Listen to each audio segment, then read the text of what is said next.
Hello friends, आज हम कक्षा 10 विज्ञान पाठ 5 तत्वों का आवर्त वर्गीकरण इसमें एनसीईआरटी में पेज नंबर 91 पर ये प्रश्न दिए गए हैं। इन प्रश्न को आज हम हल करेंगे। पहला प्रश्न है, क्या डोबेराइनर के त्रिक न्यूलैंड्स के अष्टक के स्तंभ में भी पाए जाते हैं? तुलना करके पता कीजिए। हमें डोबेराइनर के त्रिक और न्यूलैंड्स के अष्टक के जो स्तंभ हैं उनकी तुलना करनी है और बताना है क्या जो डोबेराइनर के त्रिक हैं क्या वो न्यूलैंड्स के अष्टक में भी मौजूद हैं, ये हमें बताना है। तो देख लेते हैं। तो इसका उत्तर ये रहा, हाँ, डोबेराइनर के त्रिक न्यूलैंड्स के अष्टक में भी पाए जाते हैं। जो डोबेराइनर के त्रिक हैं वो न्यूलैंड्स के अष्टक में भी मौजूद हैं। कौन सा? Lithium, sodium, potassium. ये एक डोबेराइनर का त्रिक है, लिथियम, सोडियम और पोटेशियम। और जो ये त्रिक है ये न्यूलैंड्स के अष्टक में भी मौजूद है। ये मैं दोनों आपको दिखा देता हूँ, डोबेराइनर का त्रिक भी और न्यूलैंड्स के अष्टक भी। ये आप यहाँ पर देखें डोबेराइनर का त्रिक। ये तीन त्रिक हैं, कैल्शियम, स्ट्रोंशियम और बेरियम। दूसरा है लिथियम, सोडियम और पोटेशियम। तीसरा त्रिक था क्लोरीन, ब्रोमीन और आयोडीन। इसमें से जो ये वाला त्रिक है लिथियम, सोडियम और पोटेशियम, ये न्यूलैंड्स के अष्टक में भी मौजूद है। न्यूलैंड्स का अष्टक भी मैं आपको दिखा देता हूँ।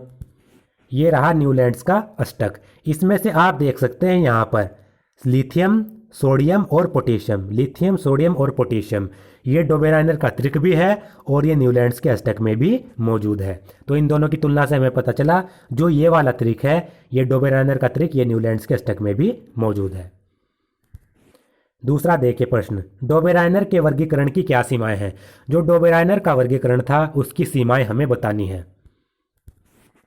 उत्तर नंबर 2, डोबेराइनर के वर्गीकरण की सीमाएं इस प्रकार हैं। पहली है, केवल कुछ ही तत्वों को त्रिकों के रूप में रखा गया है। डोबेराइनर के समय जितने भी तत्व थे उनमें से सिर्फ 9 ही ऐसे तत्व थे जिनके त्रिक बन सके थे। डोबेराइनर के समय जितने तत्व ज्ञात थे उनमें से सिर्फ कुछ ही तत्वों को त्रिकों के रूप में रखा गया है, बाकी सभी तत्वों को त्रिकों के रूप में नहीं रखा गया। अब दूसरा है, सभी के बीच के तत्व का परमाणु द्रव्यमान अन्य दो तत्वों के परमाणु द्रव्यमान के औसत के बराबर नहीं था। अब जो बाकी के जो बचे हुए तत्व थे उनको त्रिकों के रूप में क्यों नहीं रखा गया?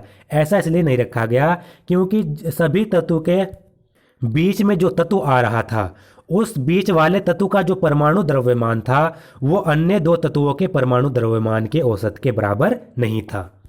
आप यहाँ पर देख सकते हैं जो डोबेराइनर का त्रिक है उसमें लिथियम, ये वाला हम सेट 2 देखते हैं।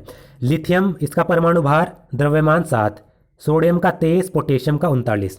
तो डोबेराइनर के त्रिक में क्या होता है, जो बीच वाला तत्व होता है वो क्या होता है, वो बाकी बचे दोनों तत्व के परमाणु भार का जो औसत होगा उसके बराबर होगा। कैसे? अगर इन दोनों का हम औसत निकालें, 7 और 39 को हम क्या कर दें, प्लस कर दें और इसको 2 से भाग कर दें, तो 7 और 39 कितना हुआ, 46। 46 को 2 से भाग किया तो कितना आया, 23। तो इसमें हम देख सकते हैं जो सोडियम का परमाणु द्रव्यमान था वो आया 23। यानी सोडियम का परमाणु द्रव्यमान लिथियम और पोटेशियम के किसके बराबर था, औसत के बराबर था। इसमें भी ऐसा ही है और इसमें भी ऐसा ही है। इसमें इन दोनों का औसत आ रहा है 88.5 और स्ट्रोंशियम का होता है 87.5, लगभग बराबर है। इसमें आ रहा है 81.5 औसत और ब्रोमीन का आ रहा है 80, तो ये भी लगभग बराबर है।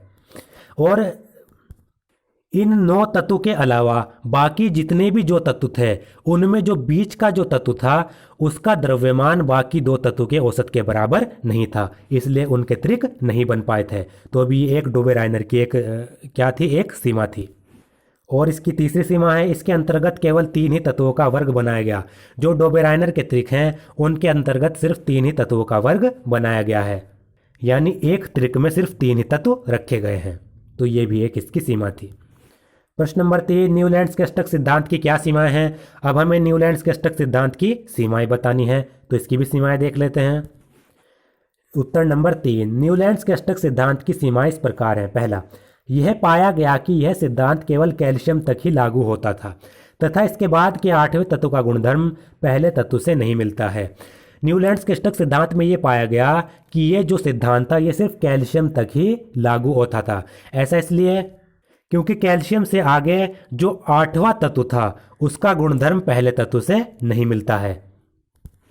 तो न्यूलैंड्स का अष्टक सिद्धांत क्या कहता है, जैसे कि ये लिथियम है, लिथियम के गुणधर्म किससे मिलेंगे, इससे जो 8वां आएगा, 1 2 3 4 5, यहां से गिनेंगे हम 1 2 3, 4, 5, 6, 7 और 8, यानी लिथियम के जो गुणधर्म हैं वो सोडियम से मिलेंगे। ये न्यूलैंड्स का अष्टक सिद्धांत हमें कहता है।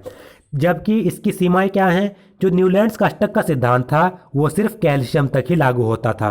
कैल्शियम के आगे जितने भी तत्व थे उन पर ये लागू नहीं होता था।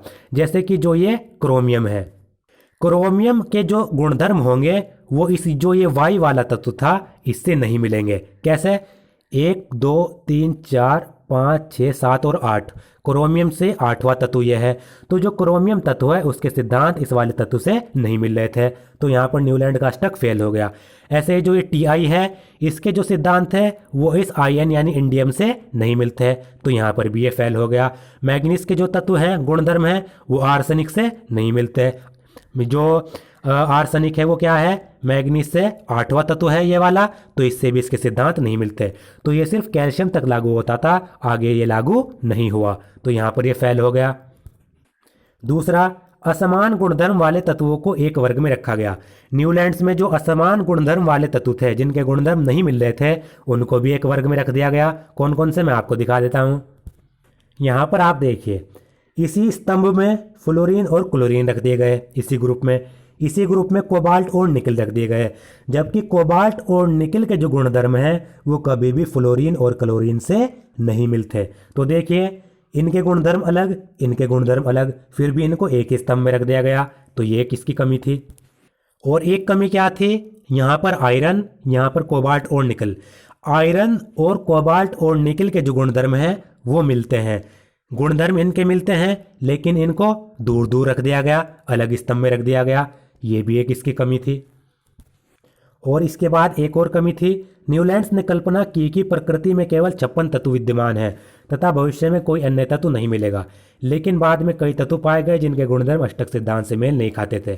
साथ ही न्यूलैंड ने कल्पना की थी कि प्रकृति में सिर्फ 56 ही तत्व हैं, आगे कोई भी तत्व नहीं मिलेगा, तो ये भी उनकी बात गलत हो गई।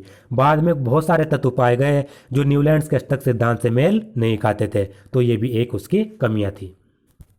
तो दोस्तों, अगर आपको इस का पीडीएफ चाहिए प्रश्न उत्तर का, जिसमें प्रश्न भी होंगे और उत्तर भी होंगे, तो डिस्क्रिप्शन बॉक्स में लिंक दिया हुआ है, ऊपर लिखा होगा डाउनलोड पीडीएफ, वहाँ से आप ये पीडीएफ डाउनलोड कर सकते हैं।